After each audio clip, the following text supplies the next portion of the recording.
ArsenalFanTV. Graham, first of all, what a great performance that was today. I know a lot of people are going to say, yeah, well, when the pressure's gone and that, but Burnley, let's remember, they did have a lot to pay for in that game. They've been talking up all week how they just want to get that, secure their European place and possibly make a statement and finish above Arsenal, but they got put to the sword today. Yeah, I think we won it, Robbie, because we got in some excellent positions out wide. In much the same way as we really fluffed our lines against Madrid with our crossing was so poor. This afternoon we scored all our goals from wide areas. Now when you get your fullbacks in wide areas and they produce, that obviously is a tremendous advantage for you. And when they have shots as well. Yeah, I mean, shots from angle. The other night, one of the most frustrating things for me is that there was times when fullback had a shooting chance from an angle. Yeah. And I'm like, drive it in. Even if the keeper saves it, it's hard to make a clean catch from an angle. Somebody can be running in, but we just didn't. We just went for the easy option of trying to put it on a plate every time. And that's what Man City do. They cut it back really well. There's different types of crossing. I think the crossing against Madrid wasn't good enough, but we went out to Madrid really because we were defensively poor. Let's make no mistake about it. But today we scored all goals from wide areas. Bellerin, who had an excellent game today, created 3 of the chances. Lacazette thumped in 1.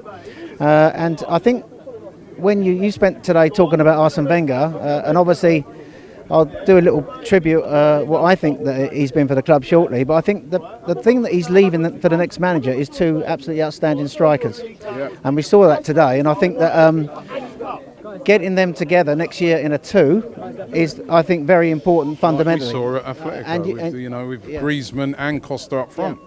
Yeah. And I think obviously today Lacazette with the pullback for Aubameyang to score, then Lacazette getting on the end of Bellerin's cross.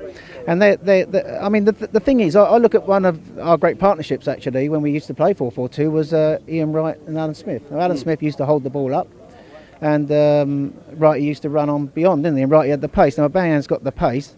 Now we're talking about if we're going to play him out wide, he can play out wide. He has got pace, but he's not somebody who can take on a defender and beat him. Let's be honest, he's not a wide player, but he has got pace. But he can. I mean, Lacazette is more your structural sort of player who comes to receive the ball, plants his feet well, brings other players into play. So I think that going forward, I think next season we've got to think about a formation for these 2 players. Now the new manager coming in, he's got these 2 players to work with, Robbie. Now obviously we talked about what's gone wrong this season. Now at home we've been excellent. We've scored 53 goals at home, our best return since 2005. Aubameyang scored 8 and 4 assists, 12 and 11. Lacazette scored 8 in the last 9. So we've got 2 quality forwards now. It's all about how we deploy them. Now I'm thinking about what we need to do, because away from home is where we're struggling. You've said it yourself that away from home we've been struggling, and so we haven't got any points on the board this year. And I think the reason why we struggle away from home is we're asked to defend away from home. Now when we're at home today, we're very comfortable. Everyone's on the ball, knocking it around, and we're on the front foot. Everybody loves being on the ball. Away from home we have to defend, we have to have a structure. I don't think we respect the basics away from home. And as much as Arsene Wenger, when he first came to the club, he had physical players. They could play football, but they could put their foot in and they knew how to defend. They could win their duels, right? And he had those quality players. Everyone goes on about the back 5 he inherited from George Graham, and that was an outstanding back 5. But also remember, he brought in the likes of Laurent, Campbell, Cole, and Toure, who he converted into a centre back. That was an outstanding back line with Gilberto. So he had that. Now, what I can't understand with Arsene Wenger, the first part of his reign, that first 10 years, we played beautiful football, right? And also, but we could defend, right? Now, then all of a sudden, he changed it up. Obviously, not helped by the fact that we'd moved to the new stadium, which he'd helped create. And then what he then did was he moved to a more ticky-tacky sort of tried to build the team around Fabregas, right? With sort of smaller technical players, and this is one thing I think, another thing for the new manager coming in, Robbie, is football has moved on now. And that's what's left Arsene Wenger behind. When we're paid tributes and a very emotional send-off for him today, but football's moved on. Teams now, top teams, are full of athletes. They're building quality squads, players who are very physical players. They play at an intensity that we don't, and also they're pacey. Now the question is, and I'll ask the question to you: do you think we should carry on playing the way we play? We play one touch, passing through the lines. I want to see a mixture. And this is why I kind of like Allegri, because I want to see a mixture of that physical, defensive sort of style when we go, especially when we go away from home. But I still want to be able to keep the legacy of Arsene Wenger, which is exciting, attacking football. I don't like dull football. I don't like football where you give another team literally all the possession and just sit and try and catch them on the counter. I don't like that. I don't mind it sometimes, but I don't want to see that week in, week out of the Emirates. That's my personal opinion.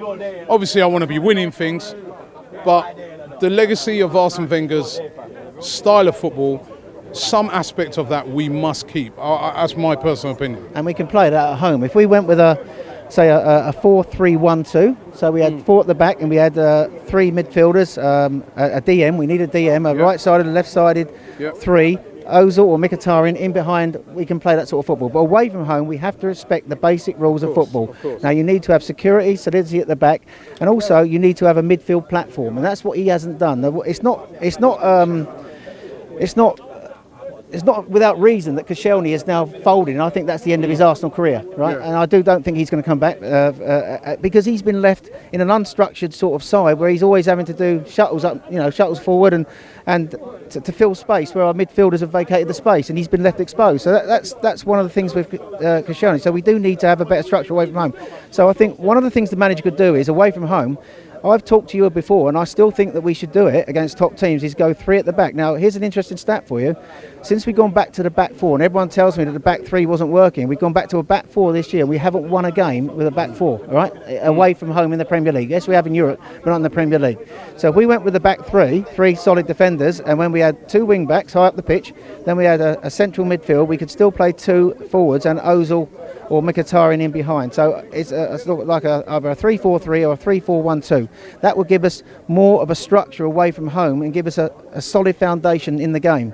So we can still respect the Arsenal values of Arsene Wenger, but we've got to remember that Arsene Wenger, we did play good football under George Graham a lot of the time as well. People need to know that. At the end of the day, George Graham wasn't just 1-0 to the Arsenal. He had some very... the 91 season, we scored a lot of goals, right? When he won the league and only let in 16. So we need to do that. But I'll bring it to a close with my tribute to Arsene Wenger, right? And I've been very critical of Arsene Wenger on your channel, right? And don't get me wrong, I was very emotional today because you couldn't help but not be emotional today. He's been our best ever manager. I don't think he wanted to go. I think he walks before he was pushed. That's my view on it.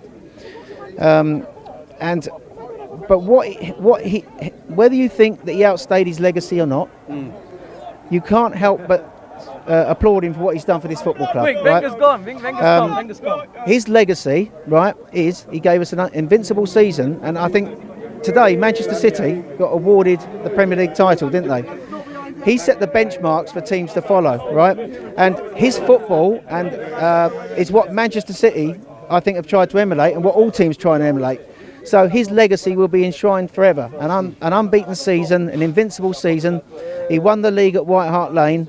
He came in, and then also he won the league at Old Trafford, won the league at White Hart Lane, and then he moved it to this stadium. And you've got to remember, for those first 5 years, he positioned the club for the next phase of its journey by sort of like having to... on a shoestring budget, really. He was having to sell players and compete. And what went against him, I think, fundamentally, 2 things happened in football that changed the whole football landscape. Abramovich came in at Chelsea and had massive money to spend at a time when he did not. And then also the Arabs came in at Manchester City, Abu Dhabi, and they've taken Man City to a new level. Now, let me just tell you some facts about Arsene Wenger. In his 22 years here, he spent £820 million. Now, let's put that in perspective. Man United have spent £1 billion since Ferguson went, right? He brought through he made 99 signings, 220 players played for Arsene Wenger. And I think towards the end, he was in decline, and this is another point I want to make today, but even in decline, he still won 3 FA Cups. Now, the media love talking up Tottenham Hotspur, love talking up Pochettino. But just imagine what they'd be saying if Pochettino won a few trophies like FA Cups. He would give anything to win an FA Cup, Robbie, wouldn't he? So even in decline, he was still winning trophies. I think he's been a great manager for the club. I think very loyal, committed to the club. I think tactically, towards the end, may be exposed. And I do want a tactical manager to come in, someone like an Allegri. I think with us not in the Champions League next year, I don't think we're going to get Allegri or Simeone. I think that the bar has fallen slightly, and I was talking to DT while you were having all your selfies done earlier before the match, and we were talking about who we would like to see, and maybe Vieira with Ancelotti for a while. You know, if we can't get an elite manager, I want an elite manager, Robbie, and I think you have to bring a manager in who's we can't. You know, Man United proved with Moyes, you can't bring in a manager who's not a top manager. You need to bring in someone with a big personality who's going to get the best out of these players, make these players better, because these players are playing for their futures now under the new manager. Okay. But just one final point. This is what I'm going to leave you with. You sold Ramsey last time I spoke to you, didn't you? So, are you going to sell Mustafi? Would you sell Mustafi, bearing in mind, or would you keep Mustafi? Now, I think we made Sell a big... Mustafi, keep Ramsey. It's Robbie here. I'm on the set of the Real Football Fan Show. We're about to get things cracking. You ready for this? Oh, yeah. The Real Football Fan Show every Thursday just after midnight on Channel 4. Make sure you check it out.